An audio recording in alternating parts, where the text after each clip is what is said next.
Est-ce que c'est ça? Ah oui. Oui, c'est bon, ça marche. Et elle le met comme ça.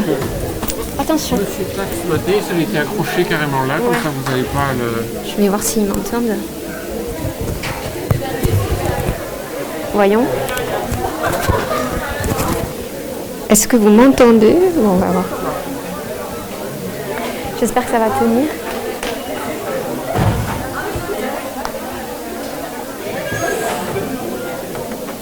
Je vais me casser la gueule.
Bonjour, est-ce que vous m'entendez?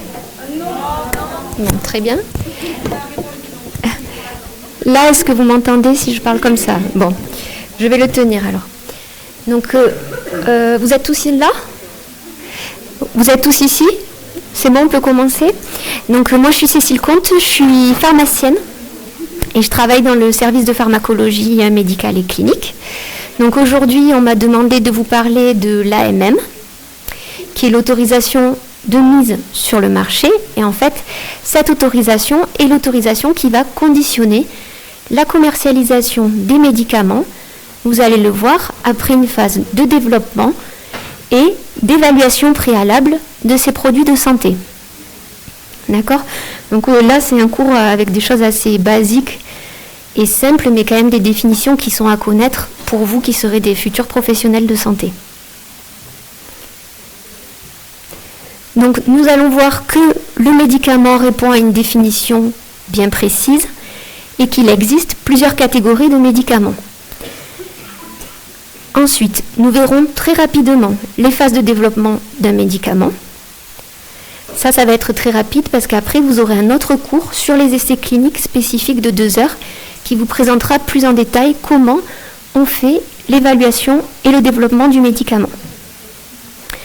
Ensuite, je vous présenterai les différentes procédures nécessaires pour obtenir une autorisation de mise sur le marché des médicaments.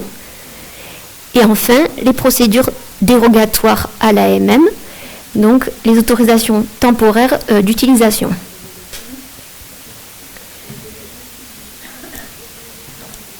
Donc le médicament. Donc le médicament est un produit qui est ambigu. D'accord ?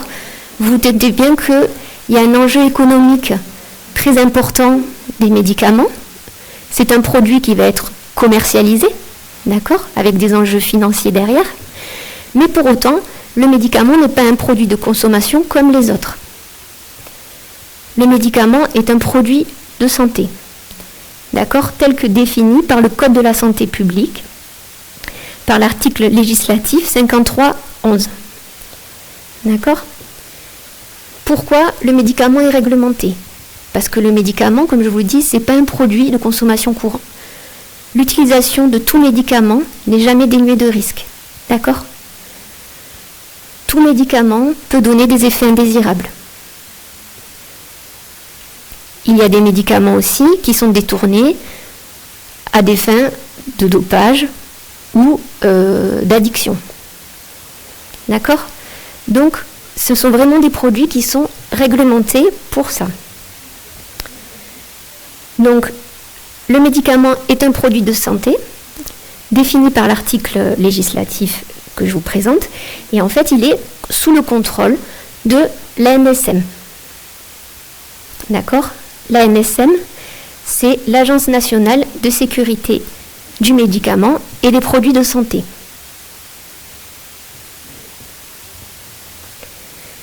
Donc l'ANSM, qu'est-ce que c'est ? C'est un établissement public qui est placé sous la tutelle du ministère chargé de la Santé.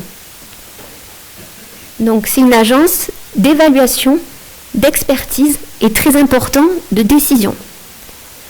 Ça veut dire que c'est l'ANSM qui va encadrer et évaluer toutes les... En fait, c'est l'ANSM qui va... excusez-moi. Donc ce qui est très important, agence d'évaluation, d'expertise. C'est-à-dire que vous allez avoir l'industriel qui va développer le médicament et c'est la NSM qui va prendre la décision, oui ou non, de mettre sur le marché ce médicament. Et ensuite, une fois que le médicament est mis sur le marché, c'est aussi la NSM qui a autorité de laisser le médicament sur le marché ou alors de le retirer du marché s'il y a des risques ou de modifier l'AMM, c'est-à-dire par exemple étendre le médicament à d'autres indications thérapeutiques. D'accord ? Donc ça, c'est vraiment très important, c'est-à-dire que c'est une agence de décision qui va prendre la décision en matière de produits de santé et donc des médicaments. Donc l'émission centrale de la NSM, c'est d'offrir un accès équitable à l'innovation pour tous les patients et de garantir, c'est très important, la sécurité des produits de santé tout au long de leur cycle de vie. Depuis les essais initiaux jusqu'à la surveillance après autorisation de mise sur le marché. Donc la NSM, c'est l'autorité qui est compétente pour l'encadrement des produits de santé, donc des médicaments, mais également des produits biologiques, des DM, qui sont les dispositifs médicaux, des produits cosmétiques et de tatouage. Donc chacun de ces produits de santé que je viens d'énumérer vont répondre à des définitions juridiques bien précises, d'accord, qui vont permettre de savoir où le produit de santé se situe avec une réglementation qui est du coup adaptée au type de produit de santé. D'accord ? On ne va pas être autant exigeant pour un dispositif médical qui est dénué de risques, donc par exemple une compresse, ou un médicament anticancéreux. Vous comprenez bien qu'on ne va pas demander la même preuve d'efficacité, d'innocuité à ce médicament anticancéreux et à cette compresse. D'accord? Donc c'est très important d'avoir ces définitions pour savoir où se situe le produit de santé et du coup la réglementation qui est adaptée et qui permet de garantir la sécurité aux patients. D'accord? Donc ça a une finalité vraiment de santé publique et de garantir l'efficacité des médicaments, premièrement. On ne va pas mettre sur le marché un médicament qui n'est pas efficace. La sécurité.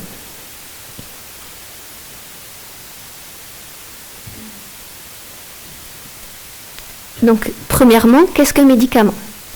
Donc, comme je vous l'ai dit, il répond à une définition juridique bien précise, d'accord, qui est commune au niveau européen. D'accord?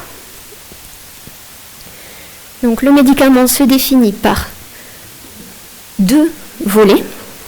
On peut parler de médicaments par présentation, d'accord?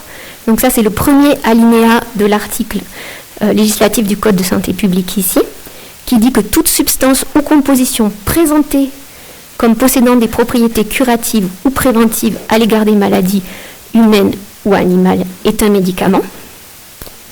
D'accord? Donc ça, je vais y revenir après.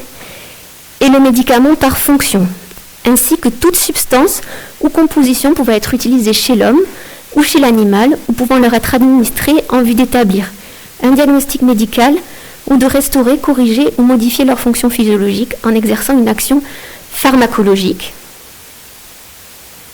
une action immunologique ou métabolique. D'accord? Donc par exemple, les vaccins sont des médicaments puisqu'ils exercent une action immunologique. Donc la deuxième partie de la définition est plus facile à comprendre parce que c'est un médicament par fonction.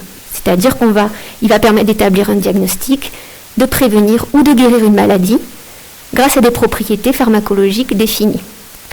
D'accord? Le premier alinéa, lui, est un peu plus compliqué à comprendre, c'est par présentation.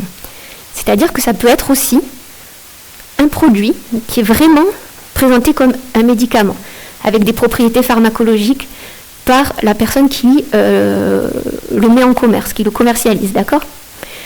Ou qui a un faisceau d'arguments qui fait penser que ce produit est un médicament. Par exemple, qui fait penser à un médicament. On va utiliser des caducées de pharmacie. On va utiliser vraiment des présentations qui font penser à un médicament.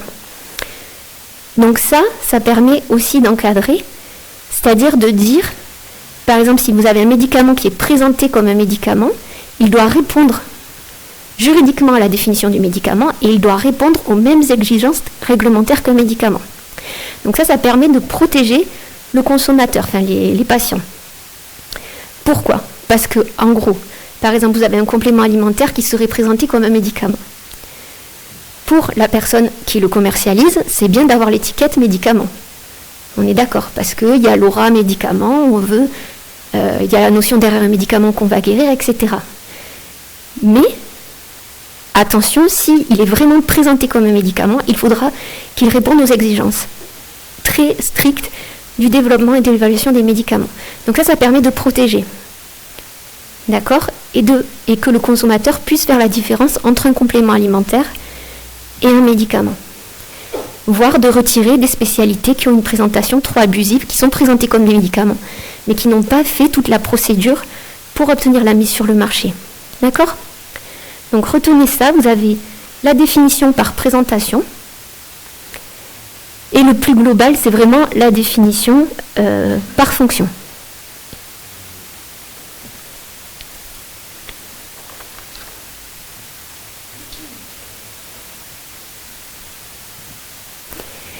Donc la définition du médicament, très important. Un médicament va se définir par son autorisation de mise sur le marché. D'accord? Donc, en fait, c'est ce que je vous ai expliqué, c'est qu'au final, si la substance se revendique comme ayant des actions curatives ou préventives, il faut qu'elle en ait fait la preuve via une phase de développement de recherche clinique et préclinique. D'accord? Et ces preuves sont évaluées et validées par l'ANSM qui va délivrer l'autorisation de mise sur le marché. D'accord? On ne peut pas se présenter comme un médicament comme ça et être commercialisé de façon libre. Donc l'AMM est délivrée par les agences du médicament. Donc au niveau national, c'est la NSM. Et au niveau européen, c'est l'EMA, d'accord, pour European Medicine Agency. Donc il n'y a pas de médicament sans autorisation de mise sur le marché. Tout médicament qui est en développement, on ne peut pas l'appeler un médicament, on va parler de molécules en développement.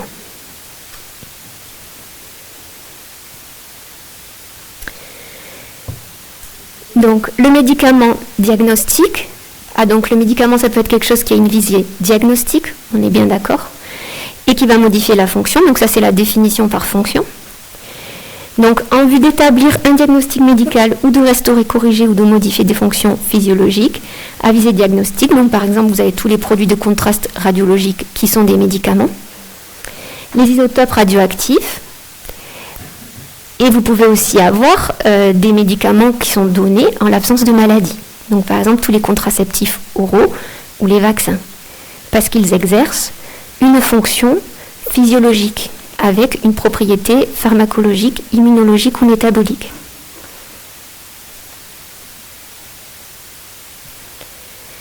Donc propriété curative ou préventive, donc ça c'est des notions que je pense que vous connaissez, c'est-à-dire que le médicament va permettre au patient qui a une maladie de complètement guérir de cette maladie.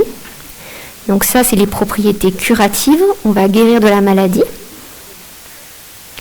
Donc ça, au final, c'est trop peu nombreux, d'accord ? C'est pas la majorité des médicaments.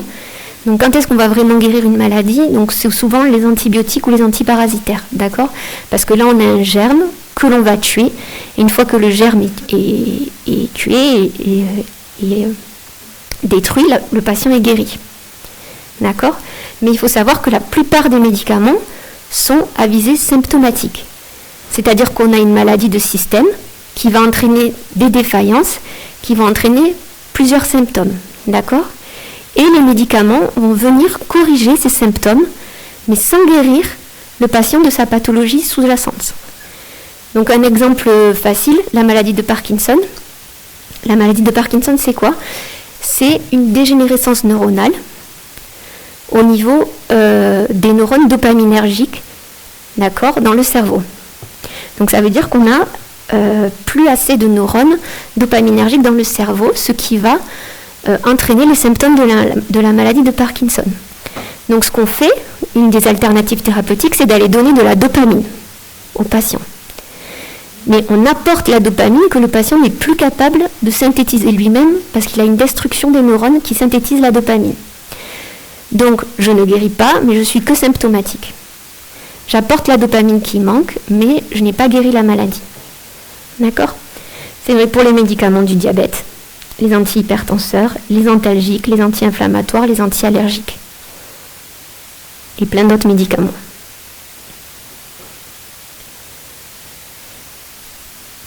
Donc très important, donc c'est ce que je vous disais au début. Les médicaments ne peuvent être vendus que dans les pharmacies.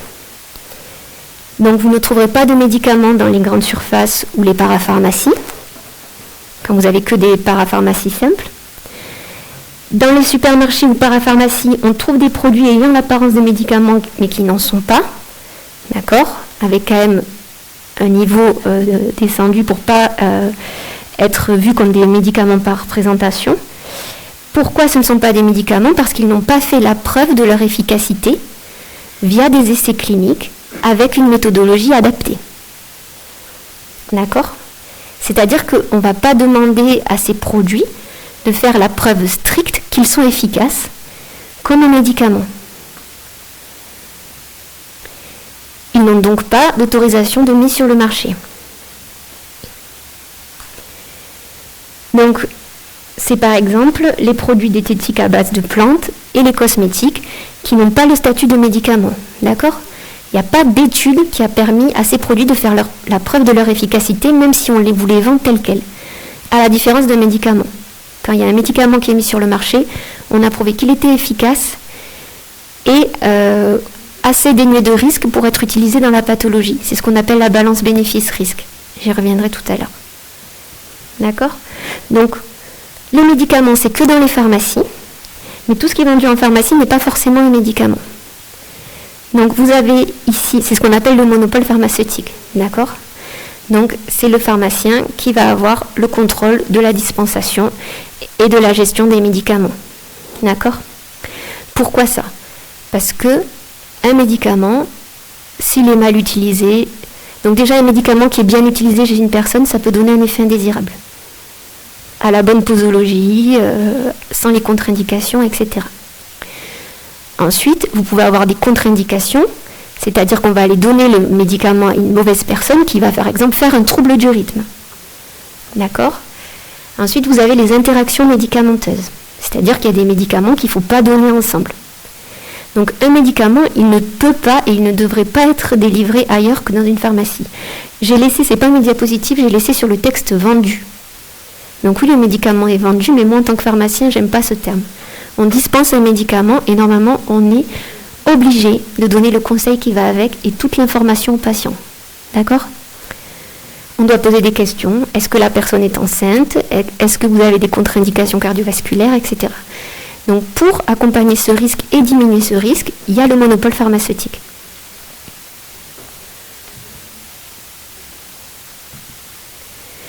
Donc on va voir qu'il y a différentes catégories de médicaments. N'hésitez pas à m'interrompre si vous avez des questions au fur et à mesure, ça ne me gêne pas que ce soit un peu interactif. Parce que je sais que les cours en amphi, c'est pas très interactif. Donc voilà, vous levez la main, voilà, vous me dites. Donc les différentes catégories de médicaments. Donc tout d'abord, vous avez la spécialité pharmaceutique. Donc ça, c'est quoi ? C'est les médicaments qui sont fabriqués industriellement. D'accord ? Donc oui.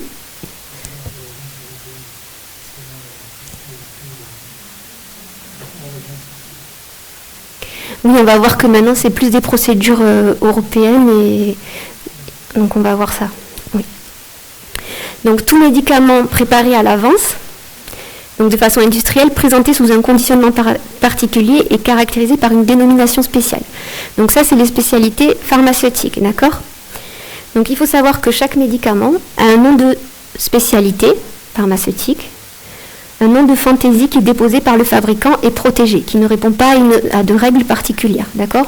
Donc ça, par exemple, c'est Doliprane, Advil, etc. Mais tout médicament a une dénomination commune internationale, d'accord, qui est commune au niveau mondial et qui est définie par l'OMS. Donc ça, la DCI, c'est ce qui va, en fait, c'est l'ibuprofène par exemple, ou le paracétamol, d'accord ? Donc à une DCI peut correspondre plusieurs noms de spécialité. Donc par exemple, vous allez retrouver de l'ibuprofène dans Advil, Antaren, Advil Caps. Ok ? Donc ça, c'est une appellation unique au niveau mondial définie par l'OMS. Et en fait, l'intérêt de cette dénomination commune internationale, déjà, c'est de pouvoir avoir une homogénéité au niveau mondial et donc de standardiser l'appellation des médicaments. Donc, on y voit tout l'intérêt pour les patients.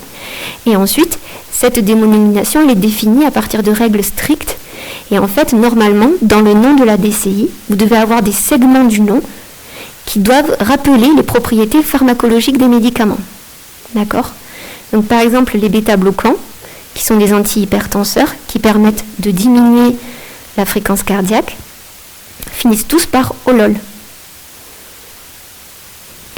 Donc ça, en fait, ça permet de limiter les erreurs pharmaceutiques à la dispensation et les erreurs de prescription des médecins.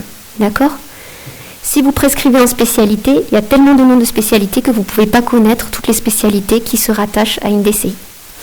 Donc maintenant, il est obligatoire de prescrire un DCI. Et à la limite, il vaut mieux réfléchir à un DCI. D'accord ? Parce que quand vous voyez la DCI, vous pouvez savoir que ce médicament appartient à une famille pharmacologique qui a des propriétés communes et souvent des contre-indications communes. Donc ça permet de limiter les effets indésirables et les risques d'interaction médicamenteuse aussi. Donc un médicament, il a sa DCI, commune au niveau mondial, le nom de spécialité. Et comme je vous disais, le médicament, oui, c'est un produit qui est vendu, dispensé, mais qui doit toujours s'accompagner d'informations pour le patient. D'accord ? Donc cette information, on va la trouver où ? Dans le RCP, qui est le résumé des caractéristiques du produit. D'accord ? Donc en gros, ça c'est la carte d'identité du médicament. Vous trouvez tous les RCP dans la base de données de l'ANSM, dans la base publique de données de l'ANSM des médicaments. Vous tapez base de données médicaments ANSM dans le moteur de recherche de Google et vous avez tous les RCP des médicaments. D'accord ? Donc dans le RCP, il y a quoi ? Le nom de spécialité, le nom de DCI, le dosage, la posologie, les indications thérapeutiques, c'est-à-dire à qui on peut prescrire le médicament. D'accord ? Donc ça, c'est ce qu'on va voir, c'est que c'est défini par l'AMM. On ne peut pas prescrire un médicament à n'importe qui comme ça. Il faut qu'il ait été évalué dans l'indication thérapeutique. Vous allez aussi avoir des notions de pharmacodynamie, donc comment agit le médicament sur l'organisme. Ça, c'est la pharmacodynamie. Des notions de pharmacocinétique. La pharmacocinétique, ça va être comment l'organisme, en gros, va métaboliser, absorber le médicament. D'accord ? Donc vous avez plein d'informations dans ce RCP. Ce RCP, c'est un document officiel qui est validé par les autorités sanitaires et vous l'avez de façon plus abrégée dans la notice qui est dans la boîte du médicament. D'accord ? Où on vous dit dans quel cas ne pas prendre ce médicament, quelle est la posologie pour ce médicament, etc. Vous avez également beaucoup d'informations dans le conditionnement du médicament et son étiquetage. Donc par exemple, si le médicament ne doit pas être délivré chez la femme enceinte, vous pouvez avoir des pictogrammes interdits à la femme enceinte. D'accord ? Donc tout ça, c'est des réflexes visuels qui permettent d'assurer la sécurité et de limiter les effets indésirables liés aux médicaments ou le mésusage des médicaments. Tout ça, ça renforce le bon usage du médicament. Et évidemment, vous avez le conseil qui est normalement obligatoire pour un pharmacien à chaque dispensation pharmaceutique. Donc, but du médicament, c'est bon usage du médicament.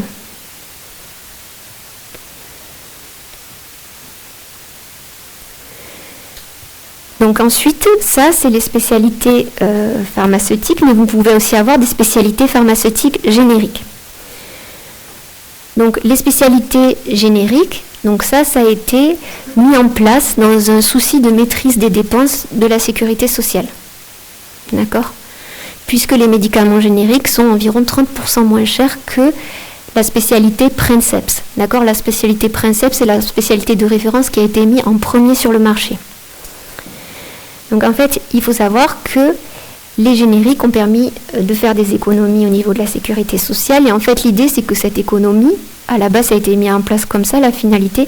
L'idée, c'est que cette économie puisse être répercutée pour que l'assurance maladie puisse prendre en charge, par exemple, des traitements beaucoup plus onéreux, puisque vous savez que maintenant, tous les médicaments anticancéreux, par exemple, sont des médicaments qui sont de plus en plus onéreux. D'accord ? Donc, il faut vraiment ce système de maîtrise de dépenses de santé. Donc, attention. Vous allez le voir tout à l'heure, le développement d'un médicament, c'est long, c'est coûteux pour un industriel, pour les firmes pharmaceutiques. Donc, comme il y a beaucoup d'investissements préalables et qu'il y a très peu de candidats médicaments qui arrivent finalement à être mis sur le marché, il faut que l'industriel puisse avoir un retour sur investissement de ses efforts de recherche. D'accord ? Donc, quand le médicament obtient la mise sur le marché, il y a un brevet. Ça veut dire que le fabricant, enfin l'industriel, a le monopole pour ce médicament pendant une durée de 10 ans. D'accord ? Une fois que ces 10 ans sont expirés, le brevet retombe dans le domaine public et du coup, vous pouvez avoir des médicaments génériques qui se développent. Donc le médicament générique, en fait, il ne va pas répondre aux mêmes exigences de mise sur le marché que le médicament Princeps. Pourquoi ? Parce qu'en gros, vous allez voir, il faut à peu près 10 à 13 ans pour mettre en place toutes les étapes d'évaluation d'un médicament. Donc ça fait qu'il y a eu tous ces 10 ans préalables d'études sur le médicament, donc il est déjà bien connu avant la mise sur le marché. Puis après, on a continué à le surveiller pendant à peu près 10 ans lors de sa mise sur le marché. Donc en fait, le médicament, il est connu en termes d'efficacité, mais également de risque, voire de mésusage. Donc en fait, ce qu'on va demander à un médicament générique pour être mis sur le marché, c'est pas de remontrer la preuve de son efficacité, etc., sécurité, tout ça, mais de montrer qu'il a la même biodisponibilité via des études de bioéquivalence. Ça veut dire que une spécialité générique d'une spécialité pharmaceutique de référence, en gros, c'est un médicament qui a la même composition qualitative et quantitative en principe actif, D'accord? Donc c'est la même chose en termes de principe actif. Le principe actif, c'est l'agent qui a les propriétés pharmacologiques. Donc par exemple l'ibuprofène, ça c'est le principe actif. Et les excipients, c'est tout ce qui va permettre de mettre en forme le médicament, mais normalement ils sont dénués d'activité pharmacologique. D'accord? Donc on veut exactement la même composition qualitative, donc les mêmes médicaments à l'intérieur. Donc par exemple, s'il y a une association, on veut les deux mêmes principes actifs dedans. Si on a une association d'antihypertenseurs par exemple, on veut la même forme pharmaceutique, d'accord? Donc attention, pour les formes orales, un comprimé peut être considéré, c'est la même forme qu'une gélule, d'accord? Et toutes les formes à libération immédiate sont aussi des mêmes formes pharmaceutiques. Et on veut qu'il y ait la même biodisponibilité démontrée par des études de bioéquivalence. Donc la biodisponibilité, c'est quoi? C'est la quantité de médicaments qui va atteindre la circulation sanguine. Donc ça, c'est très important, la quantité, puisque la quantité de médicaments qui arrive au sang, en gros, c'est elle qui va être active au niveau de l'organisme. D'accord? Après administration extravasculaire, c'est-à-dire quand on le prend par exemple par voie orale ou par voie locale, qu'on met une crème ou une instillation nasale ou un spray buccal. Donc du coup, et par la vitesse de ce phénomène, ça veut dire que le médicament, il doit pas différer avec des marges, etc. Donc il y a la même quantité qui doit arriver au sang et à la même vitesse dans les mêmes délais. D'accord? Donc ça fait qu'il n'y aura pas normalement de modification des propriétés du médicament.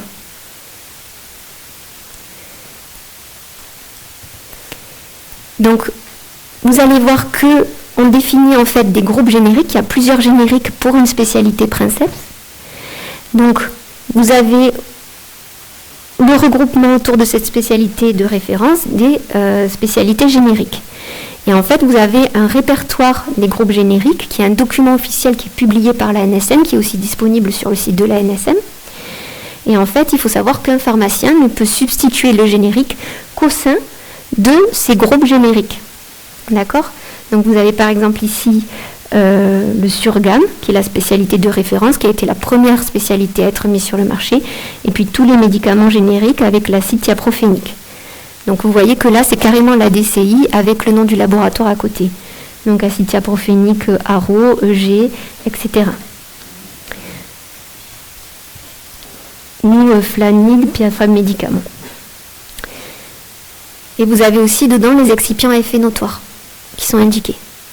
Donc comme je vous l'ai dit, il y a la même composition en termes de principe actif, mais il n'y a pas la même composition en termes d'excipients, à partir du moment où on a démontré que quand on l'administre dans l'organisme, il y a la même quantité qui arrive dans le sang à la même vitesse. Excipient à effet notoire, c'est bon pour vous? Donc par exemple, c'est le lactose, ça peut être un excipient à effet notoire si vous avez des personnes qui sont intolérantes au lactose. Ça veut dire qu'ils peuvent avoir un effet délétère sur la personne, dans certains cas particuliers. Donc vous avez les spécialités fabriquées industriellement, donc les premières spécialités, puis les spécialités génériques, et après vous avez toutes les préparations extemporanées, enfin qui sont faites au moment. Donc vous avez la préparation magistrale, c'est tout médicament qui est préparé selon une prescription médicale destinée à un malade déterminé. D'accord? Donc ça peut être fait à l'officine, donc ça c'est la préparation, donc c'est pour un malade déterminé, ça peut être fait par l'officine qui va délivrer le médicament, ou alors vous avez des officines de pharmacie qui délèguent à d'autres officines pour la préparation de ces médicaments-là. Et après vous avez les préparations officinales, donc c'est tout médicament préparé en pharmacie et inscrit à la pharmacopée.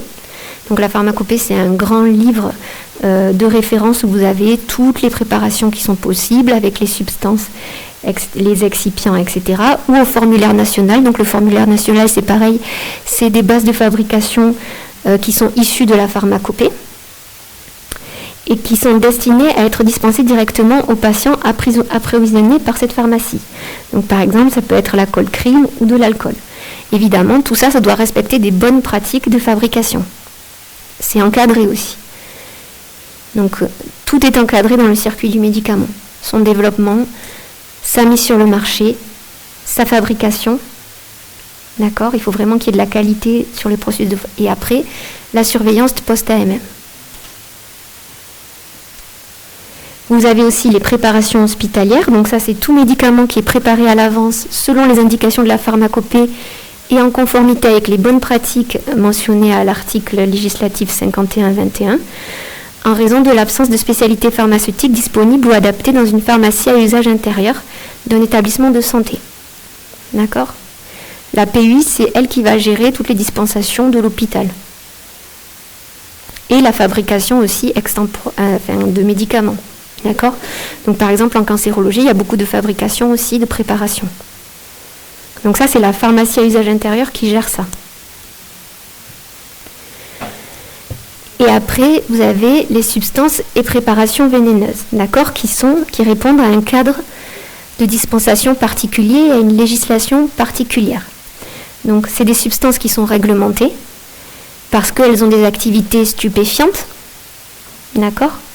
Donc, ça va être tous les opioïdes, par exemple, et les médicaments psychotropes, d'accord ? Donc ça, cette réglementation, elle fait suite à une convention internationale contre le trafic des stupéfiants et des psychotropes. Et en fait, cette convention, elle vise à restreindre au commerce, et notamment en termes de prescription et de dispensation, ces médicaments qui contiennent des substances vénéneuses. En fait, l'idée, c'est que vraiment le patient ne puisse pas détourner de façon massive ces médicaments, d'accord ? Donc, il a un accès limité, pour des durées limitées à ces médicaments. Donc on ne va pas dispenser des tonnes de morphine à un patient. Vous vous doutez bien que c'est réglementé parce que derrière, il y a un potentiel addictif de la morphine.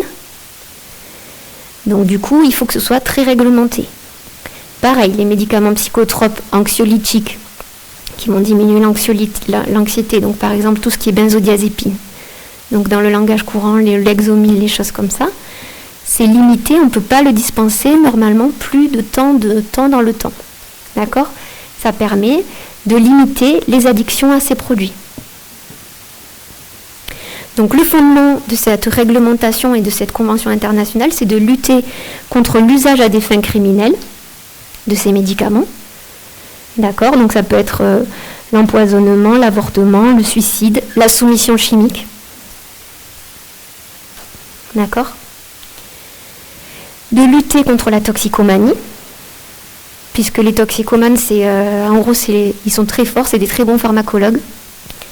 Ils connaissent vraiment beaucoup de choses pour pouvoir se droguer, et aussi pour lutter contre le dopage. D'accord ? Donc vous pouvez avoir des addictions, par exemple des médicaments qui dérivent des amphétamines, qui sont détournés.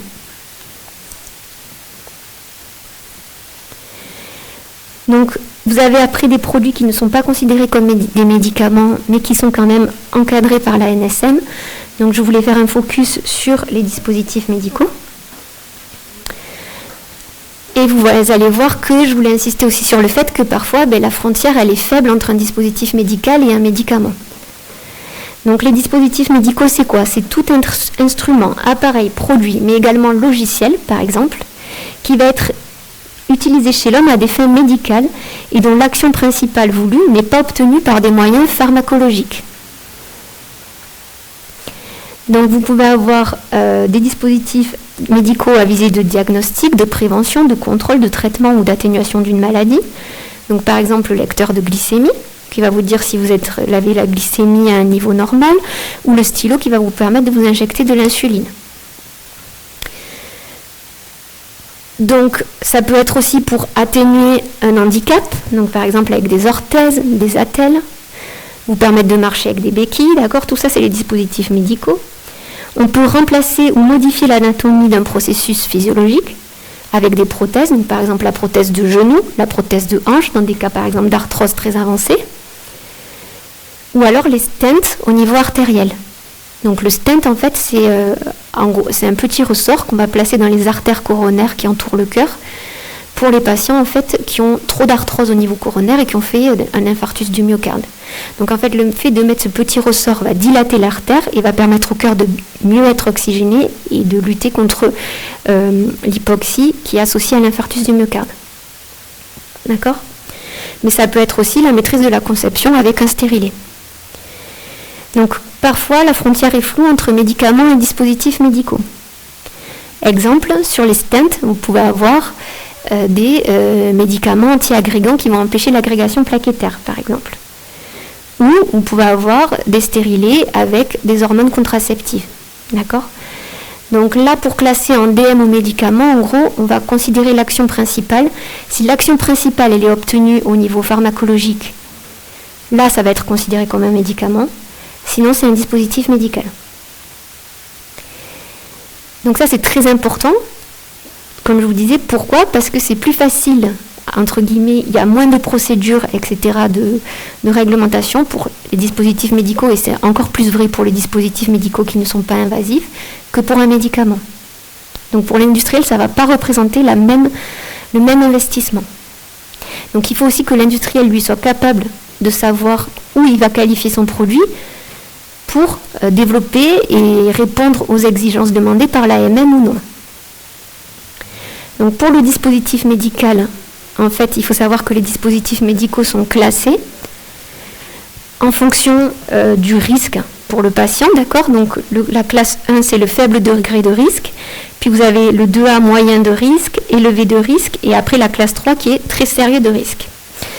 Donc par exemple la classe 1, ça va être les verres correcteurs, les pansements, les compresses, etc., qui n'ont pas un risque particulier pour le patient. Degré moyen, c'est les lentilles, les implants dentaires, appareils d'échographie.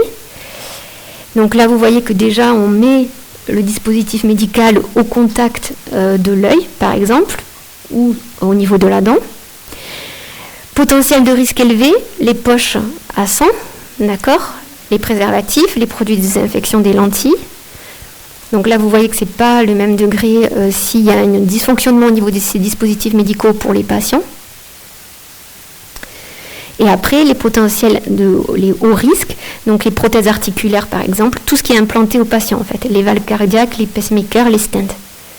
D'accord ? Donc ça, c'est un très haut niveau de risque pour le patient, donc ça doit répondre à des exigences de sécurité plus renforcées. Donc les paramètres pris en compte pour classer les DM, c'est la durée d'utilisation du DM. Donc combien de temps, par exemple, est-ce que le DM va être implanté dans le corps pendant de nombreuses années pour corriger une fonction physiologique défaillante. Le caractère invasif ou non et le type d'invasivité. La possibilité ou non de réutiliser le DM. À savoir si c'est un DM qui a une visée thérapeutique ou diagnostique. La dépendance ou non à une source d'énergie. D'accord ? Et la partie du corps qui est en contact avec le dispositif. Donc, quelle est la réglementation pour les dispositifs médicaux ? Donc, ils doivent répondre, pour être commercialisés, aux exigences de la directive européenne, donc, qui est citée ici sur le diapo. En fait, et ce qui prouve qu'ils ont répondu aux exigences, c'est la certification, le marquage CE. Donc, pour les DM qui ont un très faible niveau de risque, en fait, c'est le fabricant qui va faire une auto-certification qui dit je vais répondre à toutes les exigences en termes de sécurité, de qualité, etc. Pour les classes 2A, 2B et 3, il faut un marquage CE, d'accord ? Et ça, c'est un organisme notifié par les autorités compétentes de chaque pays. Donc par exemple, l'ANSM va mandater un organisme notifié qui va évaluer si le dispositif médical répond aux exigences. Et après, va dire, oui, il peut avoir le marquage CE. D'accord ? Donc, il n'y a pas d'AMM, mais il y a quand même la déclaration auprès de la NSM. Et une fois qu'on a ce marquage CE, le dispositif médical peut être commercialisé au niveau européen. Et après, vous pouvez avoir des contrôles de la NSM avec des audits périodiques systématiques sur la fabrication, sur la sécurité. Et on peut aussi avoir des inspections sur alerte. Donc en fait, là, ce qui va surveiller les dispositifs médicaux, c'est le système de matériaux-vigilance. Donc par exemple, vous allez avoir, je ne sais pas, des poches qui vont fuir ou des implants qui sont implantés qui vont fuir au niveau du patient. Mais là, il y a une déclaration à la matériaux-vigilance qui fait remonter à la NSM et puis on va aller quand même chercher à comprendre ce qui se passe. D'accord ? Donc, d'où l'importance de bien noter le lot, etc. Parce que des fois, c'est un problème sur le lot au niveau de la fabrication. D'accord ? Donc il y a quand même, donc les BM c'est des produits de santé comme je l'ai dit au début du cours, donc ils sont contrôlés, surveillés, évalués par la NSM. Et après vous avez des produits frontières qui ne sont pas considérés comme des médicaments, donc les compléments alimentaires et les produits cosmétiques qui ne sont pas des médicaments, puisqu'ils n'ont pas fait de preuve de leur efficacité via des études cliniques longues comme les médicaments, voire de leur innocuité. Je voulais attirer votre attention sur les compléments alimentaires qui sont vendus sur Internet, qui sont présentés comme à base de plantes, etc., etc. Donc on a eu une présentation il y a un moment maintenant, mais c'est vrai. Vraiment tout ce qui est compléments alimentaires pris sur Internet, en fait, avec juste des propriétés apparentées à des plantes. Donc les patients l'achètent en pensant consommer naturel, etc. Et en fait, dedans, on retrouvait, par exemple, des plantes pour maigrir, des amphétamines, d'accord ? Pour les patients qui ont des dysfonctions érectiles, qui achetaient des produits à base de plantes, à l'intérieur, on retrouvait du Viagra, par exemple. Les produits qui permettent de faire prendre de la masse, on pouvait retrouver dedans des hormones qui font prendre de la masse. Donc tout ça, en fait, c'est très grave parce que le patient va prendre en pensant que c'est un produit naturel. Et en fait, il prend une substance qui a une action pharmacologique. Donc, il va pouvoir faire un effet indésirable. Donc, avec les amphétamines, par exemple, ça peut être le développement d'une psychose, un trouble du rythme. Ou alors une interaction médicamenteuse qui peut être grave. Donc, vraiment, il ne faut pas acheter des compléments alimentaires sur Internet, surtout quand c'est des produits miracles de plantes, etc. Hein ? Donc, il faut vraiment lutter contre ça. Non, mais je le dis parce que il y avait des compositions, même des fois, avec 2 à 3 principes actifs à l'intérieur, quoi. Donc ça, c'est les définitions du médicament. Donc les phases de développement d'un médicament. Donc comme je vous l'ai dit, le processus de développement d'un médicament, c'est un processus qui est long et coûteux. Donc vous avez cette frise qu'on a l'habitude de présenter. Donc vous voyez que pour 10 000 molécules qui sont criblées, c'est-à-dire 10 000 molécules candidates, chez qui on pense qu'on va pouvoir développer un nouveau médicament, une innovation thérapeutique, il n'y a finalement que 100 molécules qui sont testées sur des étapes précliniques. D'accord ? Donc les étapes précliniques, c'est les étapes sur in vitro, donc sur les cellules, dans le tube à essai, et les étapes de test chez l'animal. À l'issue de ces étapes précliniques, et en fonction des résultats, il n'y a finalement que 10 candidats médicaments qui vont partir dans le processus de recherche clinique. La recherche clinique, c'est l'évaluation de l'utilisation chez l'homme, chez l'être humain. Et au final, sur ces 10 candidats médicaments, vous allez avoir qu'un seul médicament qui va prouver qu'il est assez efficace, avec un risque acceptable en fonction de la pathologie, pour être mis sur le marché. D'accord ? Avec ce que je vous disais tout à l'heure, la NSM qui délivre l'autorisation de mise sur le marché et le brevet pendant 10 ou 8 ans. Et au bout de ça, on a l'expiration du brevet. Et le médicament retombe dans le domaine public et on peut le génériquer. D'accord ? Donc vous voyez que entre le moment de la recherche exploratoire et l'AMM, il y a environ 10 ans. Même si ça, c'est beaucoup raccourci pour les nouveaux médicaments anticancéreux et donc ça pose de nouvelles problématiques, mais en gros, retenez que c'est ça. La commercialisation et l'expiration du brevet.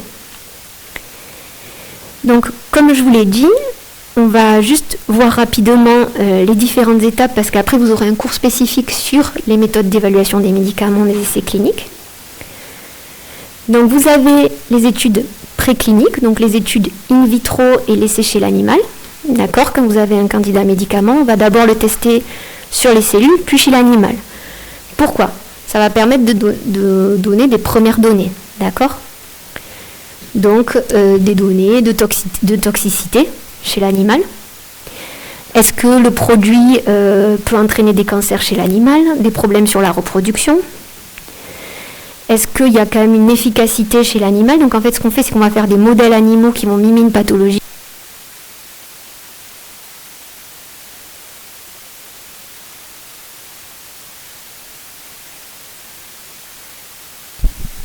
Est-ce que celui-là marche ? Bon, ben nickel.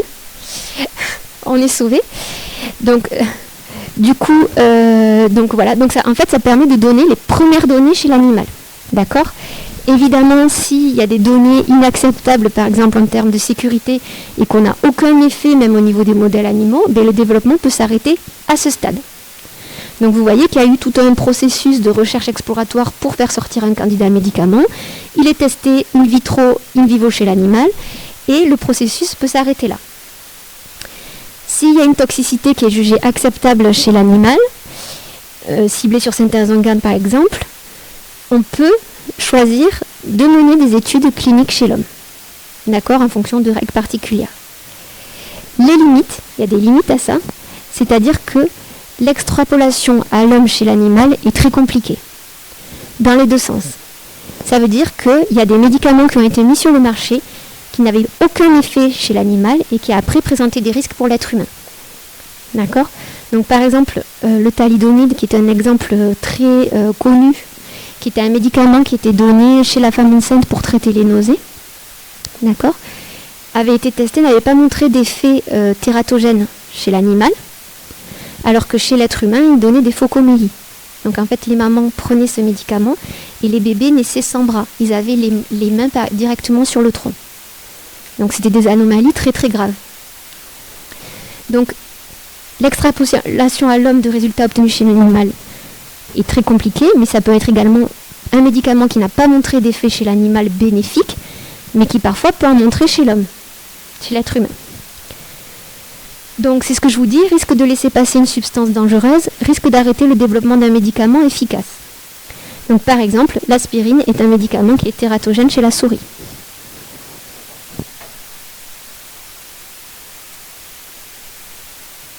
Donc peut-être que l'aspirine aurait été développée aujourd'hui, il n'aurait pas été mis sur le marché. Donc une fois qu'on a passé ces étapes précliniques, on va faire l'évaluation clinique chez l'homme, avec des essais cliniques qui vont se décliner en 3 phases. La première phase, que l'on appelle la phase 1, c'est là où on va administrer le médicament chez des patients qui sont volontaires sains, qui n'ont pas de maladie. D'accord ? Donc ça, c'est des études de courte durée sur un petit nombre de patients. Et on va administrer ces médicaments chez les volontaires sains, excepté en cancérologie où c'est pas éthique. Parce que les médicaments anticancéreux ont des effets indésirables très importants, qui peuvent parfois mettre en jeu le pronostic vital et que l'on accepte en cancérologie parce que les patients ont des pathologies très très avancées. D'accord ? Donc on va accepter ça, mais il est inacceptable d'exposer des êtres sains à ce type d'effets indésirables, des personnes non malades. Donc cette première phase chez le volontaire sain va permettre d'obtenir les premières données chez l'homme. Comment le médicament se comporte, la pharmacocinétique, etc. Donc ça va permettre de donner les premières données. Ensuite, vous avez la deuxième phase, la phase 2, qui est là chez des patients qui sont malades. D'accord ? Et là, ce qu'on va aller regarder, c'est si le médicament a un effet. Si on observe un effet. D'accord ? Et ensuite, vous avez la phase 3, qui va permettre de dire si le médicament est efficace ou pas. Donc attention, il y a une différence entre montrer un effet et montrer l'efficacité. C'est-à-dire que pour montrer l'efficacité, il faut qu'on compare à un médicament de référence. Donc par exemple, si je vous montre une échelle, j'aurais dû vous mettre la diapo, mais une échelle d'évaluation de la douleur, je vous dis on a administré cette substance au patient et il va mieux, il a moins mal, donc il a une baisse dans l'échelle d'évaluation de la douleur. Donc il y a un effet. Je vous montre cette courbe, mais en fait ce que je peux vous montrer, c'est que ce qu'on a administré au patient, c'est un placebo. D'accord ? Donc en fait, le médicament peut avoir un effet, mais il peut avoir par exemple le même effet qu'un placebo, c'est-à-dire d'un médicament qui est dénué d'activité pharmacologique. Donc pour montrer l'efficacité, il faut au moins démontrer qu'on est plus fort, qu'on a un effet plus fort que le placebo, voire d'un médicament de référence. Et donc ça, c'est les essais comparatifs de phase 3. C'est-à-dire qu'on va comparer avec 2 bras des malades qui ont le traitement de référence, des malades qui ont le nouveau médicament à l'essai, et on va regarder si le nouveau médicament à l'essai est plus efficace. D'accord ? Donc c'est vraiment la question. La phase 2, c'est l'effet, avec la dose la plus efficace pour avoir un effet, etc. Et la phase 3, c'est l'efficacité. Donc, en fait, ça, c'est ce qu'on appelle la médecine fondée sur les preuves. D'accord ? c'est l'evidence-based medicine. Donc c'est qu'en gros, on va utiliser une méthode préventive, diagnostique ou curative que si cette méthode a fait la preuve de son efficacité, et les preuves, c'est les essais cliniques. D'accord ? Donc vous aurez un cours là-dessus. Mais on ne peut pas, c'est ce que je vous disais, délivrer un médicament s'il n'a pas fait la preuve de cette efficacité. Donc les études cliniques chez l'homme permettent d'obtenir ces preuves. Donc vous voyez que le cheminement est long jusqu'à l'autorisation de mise sur le marché. Donc évidemment, tout ça c'est encadré par des règles éthiques. Il faut que chaque personne qui participe à un essai clinique ait donné son consentement éclairé, c'est-à-dire qu'il sache à quel risque il s'expose, etc. Avec, s'il y a des alertes de sécurité, parfois l'arrêt de l'essai clinique. Donc la phase 3, c'est la phase qui est la pièce maîtresse du développement clinique. Et en fait, elle va permettre de donner une première estimation du rapport bénéfice-risque. Donc ça, c'est très important à comprendre en thérapeutique, en pharmacologie. C'est que un médicament, c'est un rapport bénéfice-risque. D'accord ? C'est-à-dire, c'est ce que je vous disais tout à l'heure, c'est-à-dire qu'en cancérologie, chez un patient qui a épuisé toutes les lignes de traitement, etc., on ne va pas accepter le même niveau de risque que pour un patient qui a un peu d'angoisse et des difficultés à dormir, mais qui par ailleurs va très bien. D'accord ? On ne va pas mettre sur le marché et accepter le même niveau d'effet indésirable. Donc c'est la balance des bénéfices pour le patient et de ses risques. Tout le temps. Donc la phase 3, ça permet de donner les premières données d'efficacité, les bénéfices pour le patient. Donc ça c'est fait sur un critère précis de jugement. Donc par exemple le critère de jugement c'est la mortalité. Je donne ce nouveau médicament, j'ai 30% en moins de patients qui décèdent. Je suis efficace. Et également, il y a la preuve des premières données de sécurité. Donc tous les effets indésirables que les patients vont développer, les premiers effets indésirables sont notés, sont rapportés à l'ANSM. D'accord ? Donc ça, c'est le préalable essentiel à l'obtention de l'AMM dans une indication donnée. C'est-à-dire qu'on va faire un essai clinique sur une population donnée pour une indication donnée. D'accord ? Donc l'AMM, elle va être pour une indication spécifique, pour une population spécifique. Ce qui va après encadrer les règles de prescription. Si vous prescrivez en dehors de l'indication thérapeutique, vous, les prescripteurs, vous êtes dans un contexte de hors AMM. Et ensuite, très important, donc ce que je vous disais, c'est qu'il y a la phase 4. Donc le médicament a fait la preuve de l'efficacité, il y a les premières données de bénéfice-risque. Et puis il y a la phase 4, c'est quoi ? C'est la surveillance des médicaments après leur commercialisation. Via la pharmacovigilance. Donc la pharmacovigilance, on peut voir ça comme en fait un réseau sentinelle qui va surveiller les médicaments. Donc c'est tous les professionnels de santé qui déclarent tous les effets indésirables des médicaments. Mais également, ça va permettre le bon usage du médicament. D'accord ? Donc en fait, ça permet de créer des alertes, par exemple, qui n'avaient pas été détectées dans les essais cliniques. Et vous avez aussi la pharmacoépidémiologie. Donc ça, c'est la pharmacoépidémiologie, c'est la discipline qui va mettre en application les techniques d'épidémiologie pour étudier le médicament à l'échelle de la population. C'est-à-dire qu'on va faire des études populationnelles une fois que le médicament est mis sur le marché pour regarder comment il est utilisé, regarder s'il est toujours efficace et s'il y a des nouveaux risques qui apparaissent. D'accord ? Donc ça, c'est la pharmacoépi. Pourquoi cette phase 4 ? Parce que pour des questions de méthodologie, dans les essais cliniques, vous avez des populations très homogènes. D'accord ? En gros, les essais cliniques, c'est un peu la télé-réalité. Vous voyez, c'est une population très homogène, qui n'a pas forcément de contre-indications. Il y a des populations qui sont exclues des essais cliniques, souvent les populations âgées, les femmes enceintes. D'accord ? C'est compliqué aussi en pédiatrie. Mais ces patients-là, en vraie vie, ils vont pouvoir être traités. Vous voyez, on va sortir de, je ne sais pas votre génération, c'est pas le Loft, c'est Secret Story ou peut-être des trucs comme ça, mais on va sortir et on va avoir la vie réelle. On va avoir plus de patients qui vont être traités, donc les personnes âgées qui ont plein de médicaments à côté et qui vont de ce fait peut-être être exclus de l'essai clinique. ce que je vous dis, des femmes enceintes, etc. Donc, il faut continuer à surveiller le médicament parce que vous pouvez avoir des nouveaux risques qui apparaissent sur ces populations qui finalement n'ont pas été testées dans les essais cliniques. D'accord ? Donc ça, c'est la première chose, la population. Deuxièmement, les essais cliniques, même si les phases 3 sont sur des durées un peu plus longues, vous n'avez pas une exposition chronique des patients comme c'est fait après en vraie vie. D'accord ? C'est-à-dire qu'après, vous avez des traitements que les patients vont prendre à vie. Si vous avez un effet indésirable qui apparaît au bout de 10 ans, l'essai clinique ne permettra pas de le voir. Je m'explique. Par exemple, le développement de certains cancers au bout d'une exposition chronique à des médicaments particuliers. Si vous avez fait votre essai clinique que sur 2 ans, et qu'il faut 10 ans pour que le mécanisme d'effet indésirable se mette en place, vous ne le verrez pas. Donc c'est pour ça qu'il faut continuer à surveiller les médicaments via la pharmacovigilance.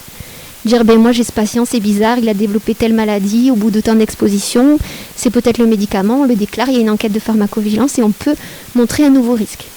D'accord ? Donc voilà pourquoi il y a la surveillance. Et donc trop restreint, trop bref. Et ensuite il y a les effets indésirables rares. D'accord ? Si vous menez des essais sur 1000 patients pour caricaturer, je caricature, et que vous avez un effet indésirable qui arrive une fois sur 10 000, vous n'allez pas le voir dans l'essai clinique forcément. Mais ce risque, il peut être rare et grave, et il faut être au moins nécessaire de le documenter dans le RCP, pour y faire attention. D'accord ? Donc c'est les 5 trop des essais cliniques, trop simples, donc souvent les patients polypathologiques qui ont plusieurs médicaments sont exclus, trop limités à une tranche d'âge, trop peu de sujets, trop étroits en termes d'indication. C'est-à-dire que parfois, les médecins prescrivent en hors AMM. Parce qu'il y a des premières données sur des publications, etc. Donc ils prescrivent, mais le médicament n'a pas été évalué dans cette indication-là. Et trop bref, donc il peut y avoir des effets indésirables sur la prise chronique. Donc maintenant, on va voir les différentes procédures d'AMM. Donc l'AMM, l'autorisation de mise sur le marché, toute substance se présentant comme un médicament est a priori interdite à la vente, sauf si elle a obtenu une autorisation de mise sur le marché, puisqu'en fait cette AMM garantit que le médicament a fait la preuve d'une balance bénéfice-risque acceptable pour le patient dans l'indication donnée. Donc il y a une procédure d'enregistrement de la demande d'autorisation de mise sur le marché. D'accord ? La demande d'AMM est faite par le laboratoire pharmaceutique qui va désirer commercialiser sa molécule candidat, son médicament candidat. Donc le dépôt du dossier d'AMM est déposé aux autorités compétentes. Donc le plus souvent maintenant, c'est des procédures communautaires qui sont déposées au niveau de l'EMA, puisqu'en fait quand même l'objectif c'est de pouvoir être commercialisé dans le plus grand nombre de pays européens. Pour l'industriel, comme je vous disais, il y a quand même des enjeux financiers très importants parfois. Donc il faut quand même qu'il y ait un retour sur investissement aussi. C'est aussi la dimension économique du médicament. J'essaie de vous montrer que c'est un produit de santé avant tout, mais il y a quand même une dimension économique et des enjeux économiques dans le médicament. C'est indissociable. Et après, vous pourrez avoir des procédures nationales au niveau de la NSM en France, ce qui est maintenant minoritaire. Ça va être plutôt les demandes de génériques, etc., qui vont se faire au niveau national. La mise sur le marché du médicament est sous la responsabilité du titulaire de l'AMM qui va devoir quand même continuer à surveiller ces médicaments.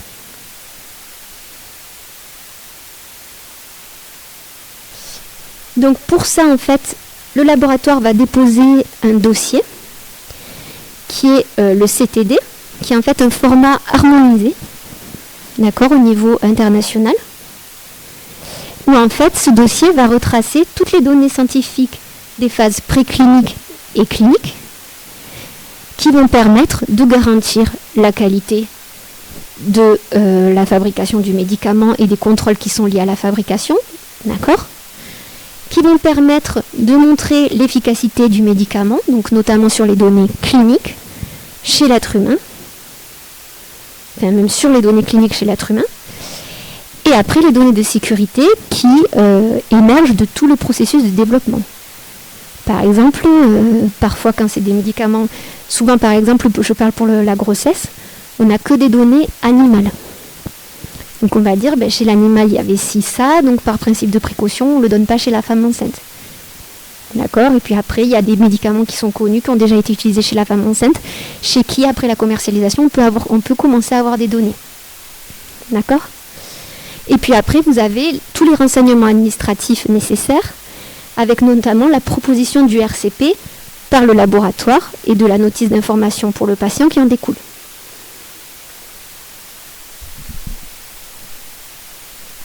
Donc, les différentes procédures d'enregistrement. Donc, vous avez la procédure centralisée. Donc là, il y a une seule demande d'AMM qui est déposée auprès de l'EMA, avec l'évaluation du dossier par 2 pays membres. D'accord ? Et vous avez une seule AMM valable dans tous les États membres, sous un nom unique, avec un RCP, une notice d'utilisation et une vignette unique. D'accord ? Qui est traduit en français. Vous avez la procédure de reconnaissance mutuelle. Donc là, l'AMM est déjà obtenue dans un État membre. Et vous avez la possibilité d'étendre l'AMM dans certains autres pays européens. Donc l'État membre qui a délivré l'AMM est l'État de référence. Et le principe, c'est la reconnaissance de l'évaluation effectuée par un État membre de référence par les autres États membres. Et la procédure décentralisée, où là, il va y avoir, ça c'est minoritaire, une demande d'AMM dans plusieurs États membres. Donc, condition, le médicament n'est pas déjà autorisé dans un État membre. La demande d'AMM n'a pas déjà été refusée par une procédure centralisée.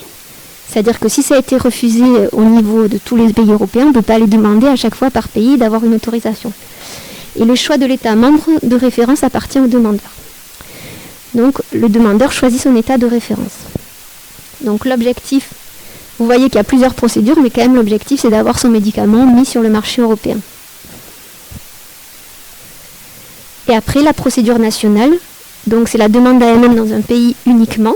Donc là ça va être non autorisé dans un autre État membre de l'UE. C'est actuellement très limité, c'est ce que je vous disais. Et que c'est surtout pour des principes actifs connus. Donc on va par exemple juste avoir un nouveau dosage, une nouvelle forme pharmaceutique, une association de 2 principes actifs, et les génériques constituent 90% des demandes au niveau national. Donc une fois que l'industriel a déposé son CTD, sa demande d'AMM, on va avoir l'évaluation du dossier d'AMM. Donc l'appréciation du rapport bénéfice-risque. D'accord ? Attention, ce n'est pas une évaluation comparative des médicaments d'une même classe thérapeutique. Ça veut dire quoi? Ça veut dire qu'en gros, on va donner un avis, une évaluation sur les essais qui ont été menés. Et donc, par exemple, je fais mieux que ce placebo ou je fais mieux que ce médicament-là. Mais en aucun cas, ça va dire, mais c'est le nouveau médicament, donc c'est le meilleur de toute la classe pharmacologique. D'accord? C'est pas le but de l'AMM. L'AMM, c'est de dire qu'il y a une balance bénéfice-risque favorable, donc on peut le commercialiser. Donc ça constitue seulement une absence d'interdiction de commercialisation. Donc très important, c'est pas parce que c'est un nouveau médicament qu'il est forcément plus efficace que tous les médicaments qui existaient déjà avant. D'accord ? Donc il y a une appréciation du rapport bénéfice-risque par une évaluation scientifique et technique. Donc l'AMM, c'est ce que je vous disais, est strictement délivré pour l'indication qui a été évaluée dans les essais cliniques. Et vous avez le rejet de la demande parfois. Dans 5 à 10% des demandes d'AMM, il y a un refus chaque année.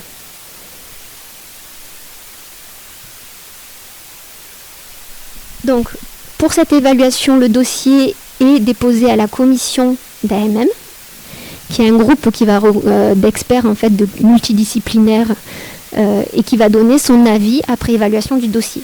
Et c'est sur cet avis que la NSM prend la décision ou non d'autoriser ou pas le médicament sur le marché. Donc cette commission, elle peut demander des informations complémentaires au laboratoire, d'accord ? Très important, il n'y a aucun jugement d'ordre économique, d'accord ? Tout ce qui va avoir attrait au remboursement des médicaments, c'est pas la NSM, c'est la Haute Autorité de Santé. Et les prix des médicaments sont fixés par le Comité économique des produits de santé, d'accord ? Donc il n'y a pas du tout de jugement sur le remboursement ou sur un ordre économique, un prix du médicament. Donc éventuellement, cette commission va proposer de restreindre l'utilisation, donc par exemple un usage hospitalier. Elle peut proposer une inscription sur une des listes 1 ou 2 ou stupéfiants. Donc ça, les listes, en fait, c'est ce qui va encadrer la dispensation des médicaments, mais également leur renouvellement. Donc c'est ce que je vous disais, que les stupéfiants sont vraiment très très encadrés en termes de durée de dispensation, etc. Et pareil, les médicaments liste 1 ou 2 ne font pas le même objet de règles de dispensation. Elle valide également le RCP qui est proposé par la firme. Donc elle peut dire, nous on voudrait qu'il y ait ça qui soit rajouté, ou ça qui soit enlevé, etc. Donc une fois qu'il y a eu l'avis favorable de l'AMM, il y a une définition d'un libellé d'AMM par les agences d'évaluation. Donc c'est l'ANSM ou l'EMA. Donc le libellé d'AMM, c'est quoi ? Mais c'est l'indication dans laquelle le médicament a l'AMM, les modalités d'administration, donc les doses, la posologie, le rythme des administrations, la durée du traitement, les précautions d'emploi, les contre-indications et également les modalités de surveillance du médicament. Est-ce que ce médicament va nécessiter d'avoir une surveillance rapprochée après sa commercialisation ou pas ? Ça aussi, ça peut être décidé par cette commission. Par la NSM. Et en annexe, vous avez le résumé des caractéristiques du produit, la notice d'utilisation et l'étiquetage particulier. Donc l'AMM est délivrée pour une durée initiale de 5 ans, puis elle est réévaluée, et après elle est pour toute la vie. Sauf si un problème de pharmacovigilance particulier, ou que le médicament fait l'objet déjà d'une surveillance rapprochée. Donc c'est ce que je vous disais, si on se met à avoir des risques pour l'utilisation d'un médicament qui était pourtant connu, l'ANSM peut choisir de le retirer du marché. Peut prendre la décision que ce médicament soit retiré du marché. Donc il y a plusieurs exemples. Il y a un exemple très connu qui est le Mediator, qui était un médicament antidiabétique qui était détourné comme coupe-faim pour faire maigrir les patients. En fait, ce médicament, c'était un dérivé amphétaminique et qui donnait des problèmes au niveau des valves cardiaques. D'accord ? Donc ce médicament a été retiré du marché. Tous les médicaments de l'obésité, qui sont le plus souvent des dérivés amphétaminiques, ont été retirés du marché parce qu'il y avait trop de risques pour les patients qui ont été mis en évidence après leur commercialisation.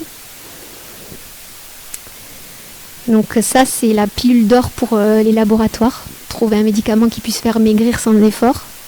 Mais on n'a jamais réussi parce que la plupart, c'est des dérivés amphétaminiques et qu'ils ont trop d'effets indésirables.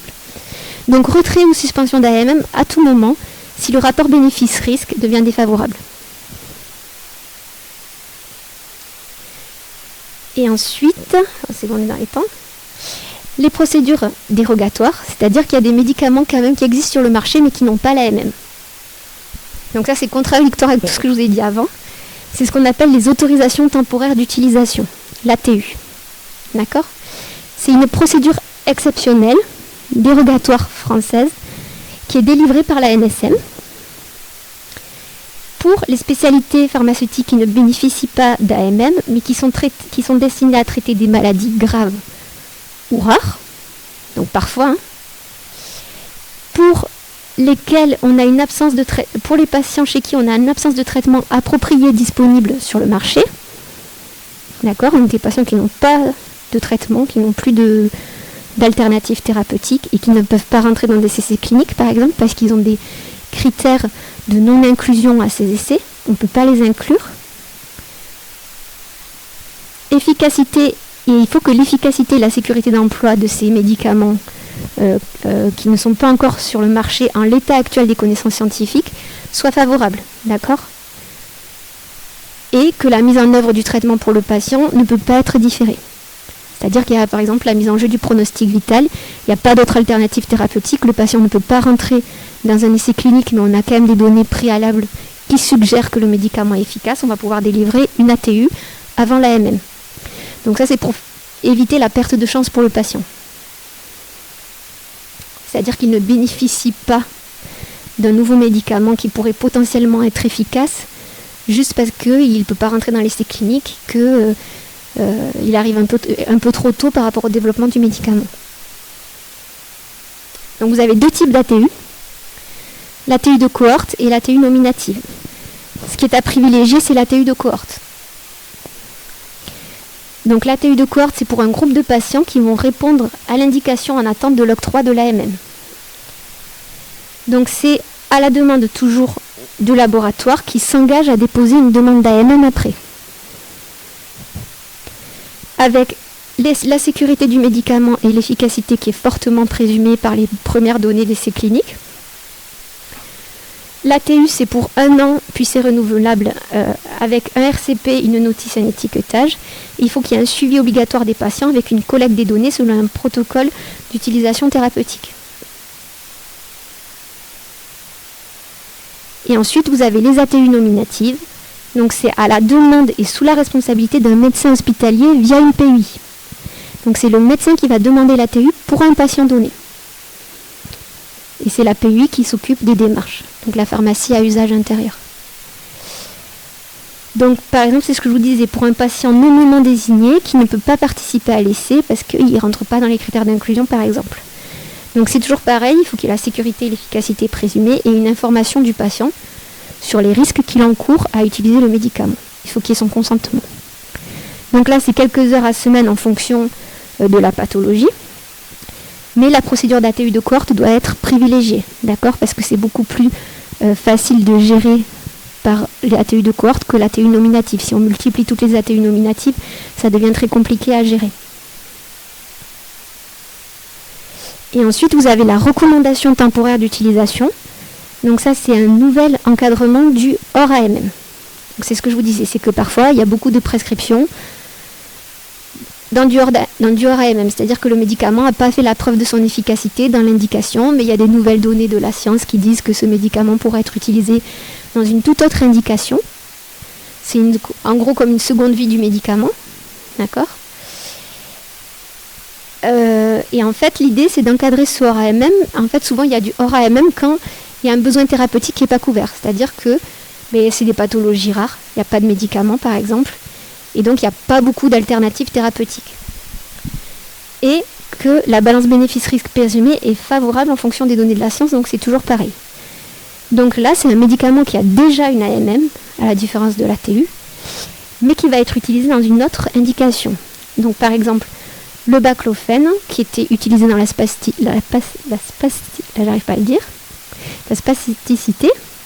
qui va être utilisé maintenant dans le sevrage alcoolique. D'accord ? Donc la RTU propose un cadre à l'utilisation hors AMM. Donc en gros, ça va être d'encadrer cette utilisation sur la posologie, la durée de traitement, la population cible, pour éviter qu'il y ait du hors AMM un peu n'importe comment. D'accord ? Et elle ne peut pas dépasser 3 ans. Avec un suivi du coup plus étroit d'efficacité et de sécurité qui est obligatoire assuré par le laboratoire afin que la NSL puisse réviser le rapport bénéfice-risque de la RTU. Donc c'est toujours pareil. Donc les conditions de la RTU, c'est qu'on a un besoin thérapeutique identifié, pas d'alternative médicamenteuse appropriée et déjà autorisée qui a fait la preuve de son efficacité, que l'utilisation hors AMM a été établie et reconnue déjà par les prescripteurs, et que le rapport bénéfice-risque est présumé favorable. Donc vous avez le petit schéma, l'ATU c'est avant l'AMM, la RTU c'est après l'AMM. Et donc pour faire simple, ATU médicaments sans AMM nouveau, avec l'ATU de cohorte à privilégier et l'ATU nominative, et la RTU pour encadrer les prescriptions hors AMM après la mise sur le marché. Je vous remercie pour votre attention.